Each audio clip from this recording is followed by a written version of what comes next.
Hola a todos, me llamo Carlos Larriba y voy a presentar mi análisis y crítica del libro de Ratones y Hombres, escrito por John Steinbeck en 1937, editada por la editorial, como veis aquí, Vicens Vivens, en Barcelona en 1994, que cuenta con un número de 133 páginas, que es, la verdad, un buen libro para la gente nueva en la lectura.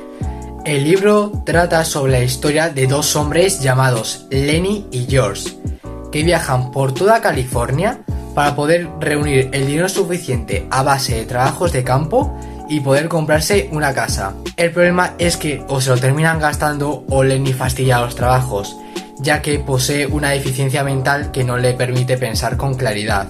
Entonces un día consiguen trabajo en un barrancón a $50 al mes, que en un futuro tendrán problemas con un exboxeador y su mujer.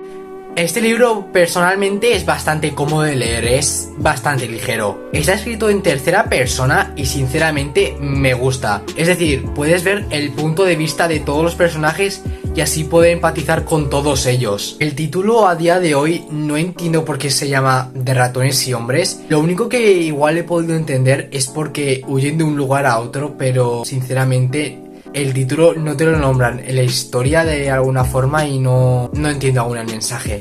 El tema de este libro es la cruda realidad del sueño americano de los años 20, que además se basa en los años de vagabundo del propio autor. Ese sueño trata de la gente no privilegiada de esos años, los cuales debían ir de un lugar a otro reuniendo una miseria de dinero para poder irse de bares o poder comprarse una casa, y al final se dan cuenta que solo un 1% de esa gente podía lograr ese sueño. El libro está organizado en secciones, es decir, no hay capítulos con nombres que te den una pista sobre lo que vaya a pasar. El problema es que una cosa que no me gusta es el hecho de que no te indican el tiempo que ha pasado de una sección a otra o de un párrafo a otro. Es decir, pueden haber pasado 3 días y no te lo han indicado. Debes averiguarlo tú, y eso es un punto bastante negativo que tengo de este libro. El ritmo lo siento bastante bien. Es decir, no te quieren correr, pero tampoco quieren que vayas lento. Aunque creo que quieren rellenar bastante texto con el tema del trastorno de Lenny, ya que en bastantes puntos te ponen como un copia y pega de un diálogo que tienen Lenny y George, que en mi opinión resulta bastante molesto. Los espacios están bien explicados. No le dedican 2 páginas a explicarte cómo es la textura de una cama, pero tampoco le dedican 2 palabras a explicarte una habitación. El estilo que utiliza el autor es bastante informal, pero esto no quiere decir que sea malo. La verdad es bastante bueno y le da bastante carisma al libro. Los diálogos, que además predomina el diálogo, no te quiere especificar tanto cómo reacciona un personaje, lo que hace que sea bastante ligero de procesar y leer. La verdad, al estilo que ha utilizado le doy un 8 de 10. Los personajes principales, como dije antes, son Lenny y George. Lenny es un hombre bastante grande y fuerte que tiene un trastorno de deficiencia mental que le impide pensar con claridad. Y ahí es donde entra George. George es un hombre un poco más bajo que él y bastante inteligente. Se ocupa mayormente de que no se meta en líos y que cause el caos inconscientemente. El resto de personajes, en mi opinión, excepto Carly, el exboxeador, su mujer, y Candy, que es un señor mayor que se dedica a mantener el establecimiento limpio, son bastante olvidables. Esos personajes son Slim, Crooks y Carson, que son trabajadores de ese establecimiento. En mi sincera opinión, no resaltan en nada. Son bastante planos. Lo único que destacaría de ellos sería algún objeto que sería muy importante al final de la historia.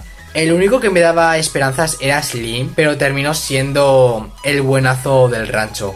La verdad, les doy un 6 de 10 a los personajes. El final realmente es muy chocante. Luego, cuando lo meditas, entiendes el porqué de esas acciones o por qué han hecho eso. Sinceramente, me ha gustado mucho este libro. Está bien para recuperar ese ritmo de lectura que has perdido a lo largo de los años y se lee en menos de 2 horas. Yo se lo recomiendo a esa gente que no le entra nada a la lectura y quiere recuperar ese ritmo. Eso sí, la gente que odie mucho el diálogo o el que haya pocos detalles, mejor que no lo lea, ya que aquí hay mucho hincapié en el diálogo y los pocos detalles. Si al terminar de leer este libro os gustan los finales inesperados, yo os recomiendo estos 4 libros: Las uvas de la ira, El camino del tabaco, Matar a un ruiseñor y Desgracia. Aunque no tengan nada que ver con de ratones y hombres, todos estos tienen finales que dices wow, pero ¿cómo? ¿Qué ha pasado? Sinceramente, este libro me ha gustado bastante. Es un 7 de 10. Yo creo que este libro, para comenzar a leer, está genial, la verdad. He disfrutado mucho esta lectura y espero poder disfrutar las siguientes lecturas de este curso. Adiós.